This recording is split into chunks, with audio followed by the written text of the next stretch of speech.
स्वागत है आपका दक्ष कंपटीशन क्लासेस के यूट्यूब चैनल पर। और मैं आपका अपना मोहम्मद आशिम मलिक। हिंदी का पहला टॉपिक है वर्ण रचना। और स्टूडेंट आपको बता दूं, आज से मैं हिंदी का भी आपको चैप्टर की वीडियो प्रोवाइड कराऊंगा। आप बच्चे जितने भी स्टूडेंट मेरी वीडियो को देखें, नोट्स बना लें अच्छे से।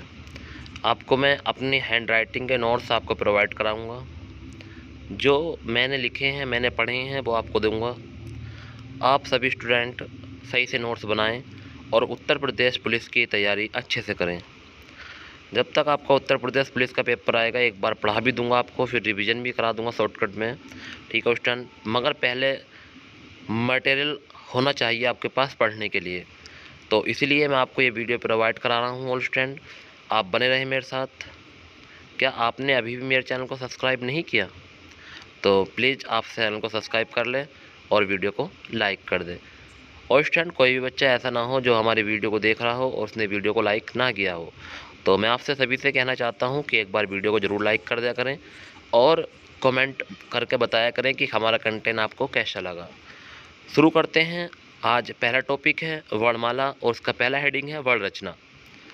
तो ये कह रहा है कि मुख से निकलने वाली प्रत्येक सार्थक ध्वनि को वर्ण कहते हैं, इसीलिए ध्वनि की अभिव्यक्ति की न्यूनतम इकाई माना जाता है। तो ये कहना है और स्टूडेंट एक बार और सुनेंगे कि मुख से निकलने वाली प्रत्येक सार्थक ध्वनि को वर्ण कहते हैं और इसलिए ध्वनि को अभिव्यक्ति की न्यूनतम इकाई माना जाता है। यानी कि ध्वनि जो है हमारी, उसे अभिव्यक्ति की न्यूनतम इकाई माना जाता है। सबसे छोटी इकाई ध्वनि है। हिंदी में वर्णों की मूल संख्या 44 और कुल संख्या 52 है। हिंदी में मूल संख्या कितनी है? 44 है और कुल संख्या कितनी है? 52। अगर ऑल स्टूडेंट हम 44 की बात करते हैं तो हमारे 11 स्वर होते हैं और 33 व्यंजन होते हैं, तो 44 हो जाते हैं। अगर कुल की बात करते हैं ऑल स्टूडेंट तो 39 हमारे व्यंजन होते हैं और 13 हमारे स्वर होते हैं। ठीक है, तब जाकर कितने हो जाते हैं? 39 हमारे कुल स्वर, कुल स्वर यानी कि संख्या बन जाती है। नेक्स्ट अगला प्रश्न है कि हिंदी के वर्णों का वर्गीकरण। तो हिंदी के वर्णों का वर्गीकरण 3 प्रकार रूप में हुआ है। कितने रूप में हुआ है? इसका वर्गीकरण 3 रूपों में हुआ है। नंबर 1 उच्चारण स्थान के आधार पर, नंबर 2 वायु संवेग के आधार पर और नंबर 3 तारत्व के आधार पर। तो पहला हेडिंग है और स्टूडेंट हमारा कि उच्चारण स्थान के आधार पर। तो संपूर्ण वर्णों को 2 रूपों में बांटा जा गया है। उच्चारण स्थान के आधार पर संपूर्ण वर्णों को कितने रूपों में बांटा गया है स्टूडेंट? 2 रूपों में बांटा गया है। नंबर 1 स्वर वर्ण और नंबर 2 व्यंजन वर्ण। स्वर वर्ण किन्हें कहते हैं? कि जिन वर्णों का स्वतंत्र अस्तित्व होता है और जिनके उच्चारण में कम समय लगता है, उन्हें स्वर वर्ण कहते हैं। इनकी संख्या 11 है। कितनी और स्टूडेंट की संख्या? 11 है। यानी कि ऐसे वर्ण जिन वर्णों का स्वतंत्र अस्तित्व होता है, जो किसी की सहायता से मिलकर नहीं बनते हैं, उन्हें ही हम स्वर वर्ण कहते हैं। जैसे छोटा, बड़ा, छोटी, बड़ी, छोटा ऊ, बड़ा ऊ, री, ए, ओ। तो ये हमारे स्वर हैं 11। नेक्स्ट अगला प्रश्न है स्वर वर्णों के भेद। स्वर वर्णों के मुख्यतः 2 और कुल 4 भेद होते हैं। नंबर 1 ह्रस्व, नंबर 2 दीर्घ, नंबर 3 संयुक्त और नंबर 4 प्लुत। तो स्टूडेंट ध्यान रखना है कि स्वर वर्णों के जो मुख्य भेद होते हैं वो 2 होते हैं और जो कुल हैं वो कितने हैं? 4 हैं। नंबर 1 ह्रस्व स्वर है। ह्रस्व स्वर के 2 नाम और होते हैं, मूल स्वर और लघु स्वर। ये बात आप सभी स्टूडेंट ध्यान रखें कि ह्रस्व स्वरों के 2 नाम और हैं। यानी कि ह्रस्व स्वर को क्या किस किस नाम से और जानते हैं? तो मूल स्वर भी कहते हैं और लघु स्वर भी कहते हैं। दीर्घ को गुरु स्वर कहते हैं। संयुक्त स्वर हमारा अकेला होता है और प्लस स्वर भी अकेला ही होता है। ठीक है क्वेश्चन, तो ध्यान रखेंगे। जिनके नाम अलग है मैं आपको बताता रहूँगा साथ साथ में वीडियो में। आप लोग अच्छे से सुनते रहें और नोट करते रहें। देखिए नोट में लिखा हुआ है कि कुछ विद्वान संयुक्त स्वर और दीर्घ स्वरों को एक साथ जोड़कर स्वर वर्णों के कुल 3 भेद मानते हैं। कितने भेद मानते हैं? 3। परंतु स्वर वर्णों के कुल 4 भेद मानने चाहिए। ठीक है स्टूडेंट, ये कह रहे हैं कि कुछ विद्वान क्या करते हैं, जो हमारे दीर्घ स्वर को यानी संयुक्त स्वर को दीर्घ स्वरों में जोड़ देते हैं और वो बताते हैं कि हमारे जो स्वर वर्णों की भेद की संख्या है वो कितनी है? 3 है। परंतु ऐसा नहीं है स्टूडेंट, हमको जो मानने चाहिए वो कितने मानने चाहिए? 4 मानने चाहिए। अगला प्रश्न है ह्रस्व स्वर। जिन स्वर वर्णों के उच्चारण में अत्यंत कम समय लगे उन्हें ह्रस्व स्वर कहते हैं। इनकी संख्या 4 है। तो स्टूडेंट इन्होंने बताया कि पहला हेडिंग हमारा ह्रस्व स्वर था और इन्हें मूल स्वर और लघु स्वर भी कहते हैं। इन्होंने बताया कि जिन स्वर वर्णों के उच्चारण में अत्यंत कम समय लगे उन्हें ह्रस्व स्वर कहते हैं। इनकी संख्या 4 है, छोटा, छोटी, छोटा ऊ और री। नोट में देखेंगे और स्टैंड ये कह रहे हैं कि ह्रस्व स्वर वर्णों को मूल स्वर वर्ण भी कहा जाता है। ये बातें मैंने आपको पहले ही बता दी थी कि ह्रस्व स्वरों को हम मूल स्वर भी कहते हैं या लघु स्वर भी कहते हैं। अगला हेडिंग है दीर्घ स्वर। जिन स्वर वर्णों के उच्चारण में ह्रस्व स्वरों से 2 गुना अधिक समय लगे उसे दीर्घ स्वर कहते हैं।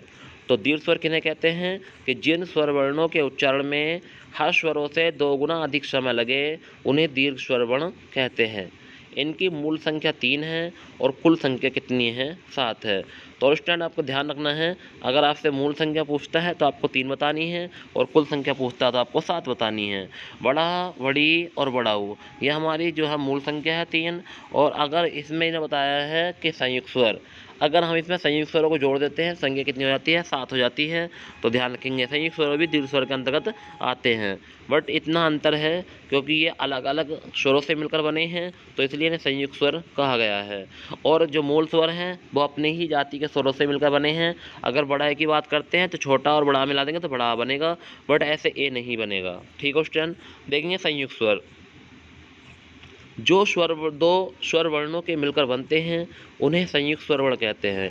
ये कह रहे हैं कि जो ऐसे स्वर जो 2 स्वर वर्णों से मिलकर बनते हैं और उन्हें संयुक्त स्वर कहते हैं। इनकी संख्या 4 होती है, बड़ा छोटा है, बड़ा है, छोटा हो और बड़ा हो। ठीक है स्टूडेंट, तो ए ओ औ, तो ये इसकी संख्या कितनी होती है? संयुक्त स्वरों की 4 होती है। अब बात करते हैं छोटे ए की, तो ये आ या बड़े आ में से छोटी या बड़ी मिलता है तो क्या बनता है? ए बनता है। और स्टूडेंट इतना आपको पता है कि अगर छोटा के साथ अगर ए मिला देते हैं तो क्या बन जाता है? ए बन जाता है। मगर आपको दोनों ही तरह के आंसर ध्यान रखने हैं। अगर आ नहीं मिलता छोटा तो बड़ा आ मिल सकता है और बड़ी मिल सकता है। जैसे बड़ा ए है तो आ और बड़ा के साथ ए और ई मिलाएंगे तो क्या बनेगा? बड़ा बनेगा। और ओ के साथ अगर आ और आ के साथ ओ और मिलाएंगे क्या बनेगा? ओ बनेगा। और अगर हमें बड़ा ओ चाहिए तो आ और आ के साथ क्या मिलाएंगे? छोटा और बड़ा मिलाएंगे क्या बनेगा? बड़ा ओ बनेगा। ठीक है स्टूडेंट, तो देखते रहें कि हमारे जो संयुक्त स्वर है वो किन किन के मिलने से बनते हैं और नोट कर लें अच्छे से। नेक्स्ट कुछ नोट में लिखा है कि कुछ विद्वान संयुक्त स्वर वर्णों को दीर्घ स्वर वर्णों के साथ जोड़कर दीर्घ स्वरों की संख्या कितनी बताते हैं? 7 बताते हैं। तो ऐसा नहीं हो स्टूडेंट, क्योंकि कुछ विद्वान जोड़ देते हैं कुछ नहीं, तो इसलिए आपको ध्यान रखना है कि संयुक्त स्वर अलग होते हैं और दीर्घ स्वर अलग होते हैं। अगर क्वेश्चन आ जाता है कि कुल कितने होते हैं? 7 होते हैं, ये बात ध्यान रखनी है। प्लस स्वर वर्ण, जिन स्वर वर्णों के उच्चारण में ह्रस्व स्वरों से 3 गुना अधिक समय लगे उसे प्लस स्वर वर्ण कहते हैं। इनकी संख्या 1 है। ये ओम बना हुआ है इधर साइड में रेड कलर के पेन से, तो इसे कहते हैं संयुक्त स्वर। इसकी संख्या कितनी है? प्लस स्वर, इसकी संख्या कितनी है? 1 है, ओम। ठीक है, नेक्स्ट नोट में देखेंगे कि कुछ विद्वान प्लस स्वर वर्णों को जोड़कर हिंदी स्वर वर्णों की संख्या 12 बताते हैं और कुछ विद्वान दीर्घ स्वर री तथा र को जोड़कर हिंदी में स्वर वर्णों की संख्या कितनी बताते हैं? 14 मानते हैं, परंतु हिंदी में स्वर वर्णों की संख्या 11 ही माननी चाहिए। नेक्स्ट अगला प्रश्न है, अंग और आह ना ही स्वर हैं और ना ही व्यंजन हैं, इन्हें अयोगवाह या नपुंसक वर्ण कहते हैं। तो ध्यान रखना स्टूडेंट, अंग और आह को अयोगवाह और नपुंसक वर्ण कहते हैं। किन्हें? कि जिसके ऊपर बिंदी लगी हुई है और जिसके आगे 2 विसर्ग हैं उन्हें हम क्या कहते हैं? अयोगवाह या नपुंसक वर्ण कहते हैं। अगर बात ये चलती है कि सर इनका अलग अलग नाम भी है, चल दोनों को अयोगवाह कह दिया, तो इनका पार्षद यानी कि नाम है पर्सनल, तो नाम है। अगर छोटा की बात करते हैं तो आप लोग अच्छे जानते हैं इन्हें हम अनुस्वार कहते हैं। और अगर अंग के आगे विसर्ग की बात करते हैं तो इन्हें हम विसर्ग कहते हैं। ठीक है स्टूडेंट, तो पहले वाले को अनुस्वार, दूसरे वाले को क्या कहते हैं? विसर्ग कहते हैं। ये क्वेश्चन उत्तराखंड वीडियो में पूछा गया था कि बताइए कि प्रातः में कैसी ध्वनि है, तो विसर्ग वाली है, ध्यान रखना स्टूडेंट।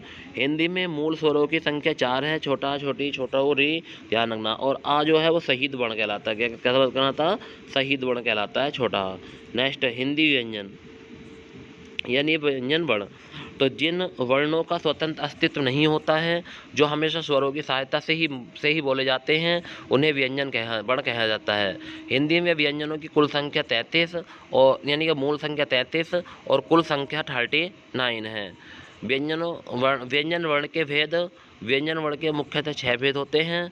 तो व्यंजन वर्ण के 6 भेद कौन कौन से हैं? देखिए, नंबर 1 स्पर्श व्यंजन, नंबर 2 अंतस्थ व्यंजन, नंबर 3 ऊष्म व्यंजन, नंबर 4 संयुक्त व्यंजन और नंबर 5 द्विगुण व्यंजन और नंबर 6 वैदिक व्यंजन। स्पर्श व्यंजन में हम पढ़ेंगे का से मा तक, अंतस्थ में पढ़ेंगे यार अलावा के बारे में, ऊष्म में पढ़ेंगे तीनों शाह और हा के बारे में, संयुक्त पढ़ेंगे छात्रा ज्ञानी और सिरा के बारे में, द्विगुण पढ़ेंगे डा और ढा के बारे में। ठीक है स्टूडेंट, तो ये हमारे 1 लाइन क्वेश्चन तैयार हो चुके हैं कि ऊष्म व्यंजन की संख्या कितनी है, 4 है, संयुक्त व्यंजन की संख्या कितनी है, 4 है, संयुक्त और अंतस्थ व्यंजन की संख्या कितनी है, 4 है, और द्विगुण व्यंजन की संख्या कितनी है, 2 है, और वैदिक व्यंजन की संख्या कितनी है, 1 है। ठीक है स्टूडेंट, अब इनके बारे में चर्चा करते हैं कि इनमें क्या क्या आएगा। देखिए हमारा पहला पॉइंट है स्पर्श व्यंजन। जिन वर्णों के उच्चारण में कंठ, तालु, मूर्धा, दंत और ओष्ठ आदि का अधिक प्रयोग होता है उसे स्पर्श व्यंजन कहते हैं। इनकी मूल संख्या 16 और कुल संख्या कितनी होती है, 25, और ये का से मा तक लिखे जाते हैं। जैसे आपके सामने हैं कचट तप, अगर हम ऐसे याद करते हैं लंबी लाइन को सीधी, तो कचट तप का क्या कितने वर्ड और लिखने हैं आपको, 4 वर्ड और लिखने हैं। तो पहला हो जाएगा कंठ, का वाला कितना हो जाएगा कंठ, ता से तालु, वहाँ से मूर्धा और दा से दंत और ओ से ओष्ठ। तो का वाला वर्ग जो आएगा वो कंठ में आएगा, चा वाला जो आएगा तालु में आएगा, टा वाला जो है मूर्धा में आएगा, ता वाला दंत में आएगा और पा वाला ओष्ठ में आएगा। नोट में लिखा हुआ है इन 25 वर्णों को एक शब्द में उदित या स्पर्श व्यंजन कहते हैं। अंतस्थ व्यंजन, जिन व्यंजन वर्णों के उच्चारण में श्वास अंदर की तरफ खींची जाती है उसे अंतस्थ व्यंजन कहते हैं। जैसे यार अलावा। ठीक है स्टूडेंट, तो ध्यान रखना है अंतस्थ व्यंजन किसे कहते हैं कि जिन व्यंजन वर्णों के उच्चारण में सांस अंदर की तरफ खींची जाती है उसे अंतस्थ व्यंजन कहते हैं। इनकी संख्या 4 है यार अलावा। ठीक है उस टाइम ध्यान रखना। नोट में लिखेंगे कि या और वा को अर्धस्वर भी कहा जाता है, या और वा को अर्धस्वर कहा जाता है, और औष्टैंड रा और ला को हमें ध्यान रखना है कि क्या और क्या कहा जाता है। ठीक है, तो दंतमूल के अलावा रा को क्या कहते हैं सर और ला को क्या कहते हैं, उससे पहले आप कमेंट बॉक्स में बताएं जितने क्वेश्चन आए।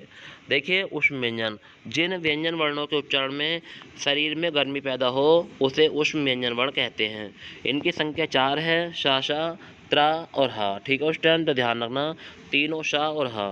तो इनकी हमारे उस व्यंजन की पहचान है कि तीनों शाह और हा। ध्यान रखना संयुक्त व्यंजन, दो व्यंजन वर्णों के वर्ण दो व्यंजन वर्णों से मिलकर दो व्यंजन वर्णों से मिलकर बनते हैं उन्हें संयुक्त व्यंजन वर्ण कहते हैं। इनकी संख्या भी 4 होती है। तो छात्रा, ज्ञानी और सिरा ये हमारे क्या है, संयुक्त व्यंजन है। नेक्स्ट अगला हेडिंग आता है द्विगुण व्यंजन। जिन व्यंजन वर्णों में 2 व्यंजन वर्णों के गुण पाए जाते हैं उन्हें द्विगुण व्यंजन वर्ण कहते हैं। ठीक है स्टूडेंट, उन्होंने कहा है कि जिन व्यंजन वर्णों में 2 व्यंजन वर्णों के गुण पाए जाते हैं उन्हें द्विगुण व्यंजन कहते हैं। जैसे घोड़ा देख लो, घोड़ा जो कटा हुआ है और स्टूडेंट ध्यान रखना घोड़ा, तो ऐसे भी हम घोड़ा पढ़ेंगे मगर इसके अंदर 2 दुहानी ऐसी छुपी हुई हैं जो बाहर नहीं आ रही हैं। तो घोड़े में हम क्या लगाएंगे, अंकी बिंदी लगाएंगे तो क्या हो जाएगा, घोड़ा हो जाएगा। ठीक है, तो ये 2 वर्ण हमारे डा और ढा, इन्हें द्विगुण व्यंजन के नाम से भी जानते हैं। नेक्स्ट नोट में देखिए द्विगुण व्यंजन वर्णों को उच्छिप्त व्यंजन या आगत व्यंजन या निर्मित व्यंजन आदि नामों से भी जाना जाता है। वैदिक व्यंजन, जो व्यंजन वर्ण केवल वेदों तक ही सीमित रह गए हैं उन्हें हिंदी में जिनका प्रयोग नहीं माना जाता है उसे वैदिक व्यंजन वर्ण कहते हैं।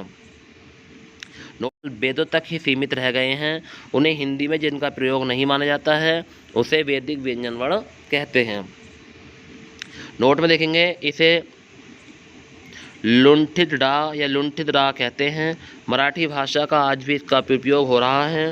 हिंदी में फारसी भाषा के 5 वर्ण हैं। कितने वर्ण हैं फारसी भाषा के, 5 यानी कि का, खा, गा, जा और फा। ध्यान रखना जिनके नीचे बिंदी लगी हुई है तो अरबी फारसी का वर्ण कहलाते हैं।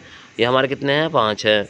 नेक्स्ट हिंदी भाषा में तुर्की भाषा के 2 वर्ण हैं, डा और ढा। कौन कौन से, डा और ढा हैं तुर्की भाषा के, जिन्हें हम उच्छिप्त या द्विगुण या और किसी और अन्य नामों से जानते हैं।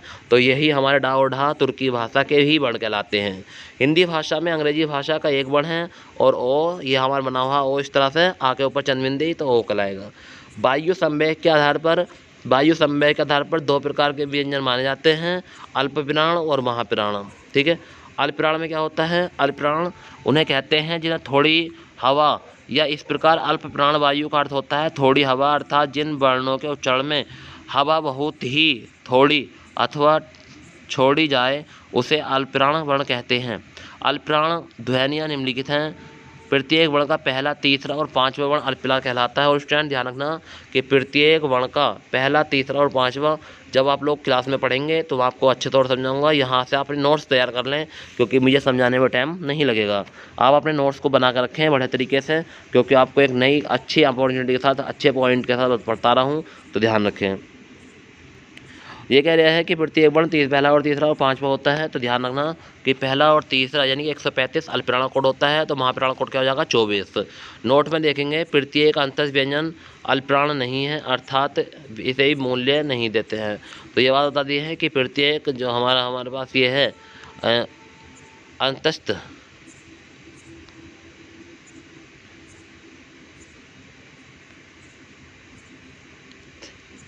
नेक्स्ट अगले देखिए, प्रत्येक अंतस्थ व्यंजन अल्पविराम है, अर्थात यार अलावा भी अल्पविराम में आते हैं। ध्यान रखना, ठीक है। तीनों शाह यानी कि ध्यान रखना ये अल्पविराम में हमारे यार अलावा भी आते हैं, और इसका कोड है 135, पहला, तीसरा और पांचवा। ये बात भी आपको ध्यान रखनी है।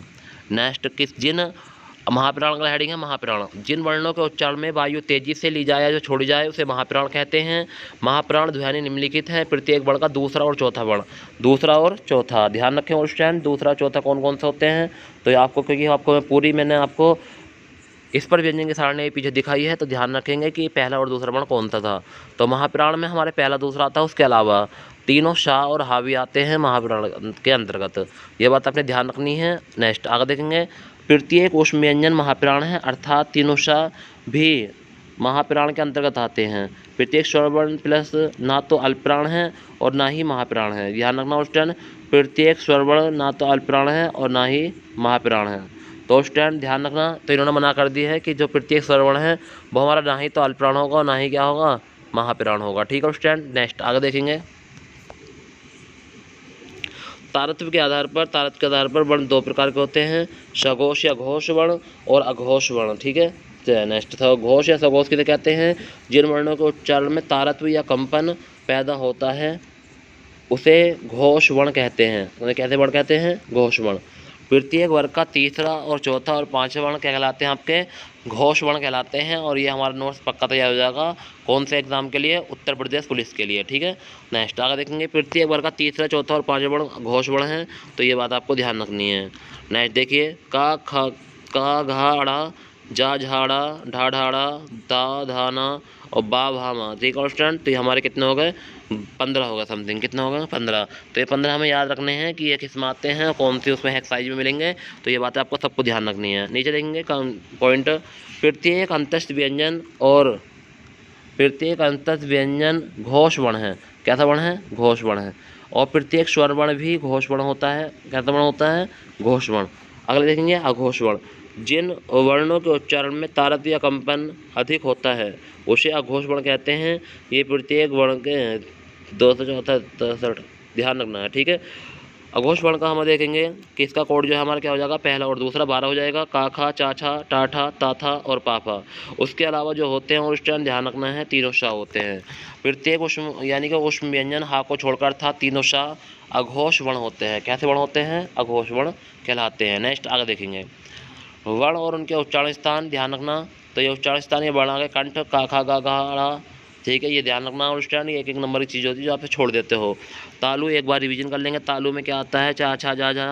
ठीक है, और जा जा। ठीक है स्टैंड। तो ध्यान रखेंगे, ये मैंने जितनी चीज़ें आपको पीछे पढ़ाई हैं वही चीज़ एक बार रिपीट कर रहा हूँ। मूर्धा को भूड़े कहते हैं, टा ठा डा डा अड़ा। ठीक है। और री रा और शा। दंत को हम ता था दा कहते हैं, और लय ता और शाह को दंत कहते हैं। ओष्ठ पाफा बाबा माँ और मुँह। ठीक है, ध्यान रखना, ओष्ठ में आते हैं। दंटोष्ठ होता है बा हमारा ओष्ठ एंड, और कंठोष्ठ होता है छोटा हो और बड़ा हो, और कंठ तालु होता है छोटा है बड़ा है, और कंठ मूर्धा होता है कक्षा वाला शाह, और दंत मूर्धा में होता है ओष्टन त्रा, और तालु मूर्धा में होता है श्रा, नासिक में होता है तीनों अड़ा और नामा। ठीक है ओष्टन। तो ये हमारा नासिक वर्ण है, नासिक वर्ण भी कहते हैं। नेक्स्ट, वर्ण रचना के संबंध में महत्वपूर्ण प्रश्न। हिंदी में काकल्य वर्ण स्वरयंत्र गुणवर्ण केवल एक है। हाँ, हिंदी में बासल्य वर्ण 4 हैं या अलावा। ठीक है, वो जल रस। ठीक है, बासल्य वर्ण कहते हैं। बासल्य का अर्थ होता है दंत के निचले भाग से बोले जाने वाले अक्षर। अक्षर, उन्हें वात्सल्य वर्ण अक्षर कहते हैं। हिंदी में स्वर व्यंजन की संख्या 4 है, चा छा जा जा। और हिंदी में सार्वत्रिक संघर्षी वर्ण हमारे 3 हैं, तीनों सा, ठीक है। हिंदी में विवृत वर्ण केवल 1 है, और विवृत का अर्थ होता है खुला हुआ, छोटा यानी बड़ा। ध्यान रखना स्टूडेंट। हिंदी में अर्ध विवृत वर्ण हमारे यहाँ 3 है, छोटा ए वो बड़ा ए बड़ा ओ और हा, ठीक है। समृद्ध वर्ण 4 हैं, छोटी बड़ी छोटा ओ बड़ा ओ, ठीक है स्टूडेंट। नेक्स्ट अर्ध समृद्ध वर्ण कौन से हैं? छोटा ए और छोटा ओ, ठीक है। ये ध्यान आपको रखना है। शब्द रचना स्टूडेंट, ये आपकी वर्णमाला कंप्लीट हो गई स्टूडेंट। आप एक बार देख लेंगे सभी पॉइंट को। अगर आप रिवीजन करना चाहते हैं तो रिवीजन कर सकते हैं। देखिए सभी पॉइंट देखिए स्टूडेंट, ये सब रिवीजन है कि स्वरों की कुल संख्या 11 है, व्यंजन की कुल संख्या 39 है, योगवा की संख्या कितनी है? 2 है। तो इस पर व्यंजन को पूछ रहे हैं कि आपने कैसा बताया, ठीक है स्टूडेंट। तो आप मुझे बताएं कमेंट बॉक्स में कि आपको मेरी वीडियो कैसी लगी। अगर आपको पसंद आई हो तो और स्टूडेंट आप ज़रूर अपने दोस्तों को शेयर करना, क्योंकि ऐसा कंटेंट आपको प्रोवाइड करा रहा हूँ स्टूडेंट, जो आज से पहले मैंने ऐसा सोचा भी नहीं था कि मैं आपको ये अपने सब नोट्स आपको दूंगा। मगर फिर भी बात पे बात आ जाती है कि आपका सिलेक्शन क्यों नहीं हो रहा है, तो उस वजह से मैंने आपको नोट्स प्रोवाइड कराए। आप ज़रूर पढ़ लेना अपना समझ के। मुझे ये समझ लेना कि भैया हमारे गाइड कर रहे हैं या सर हमारे गाइड कर रहे हैं, तो एक बार पढ़ना ज़रूरी है, ठीक है। थैंक यू और स्टूडेंट, बाय।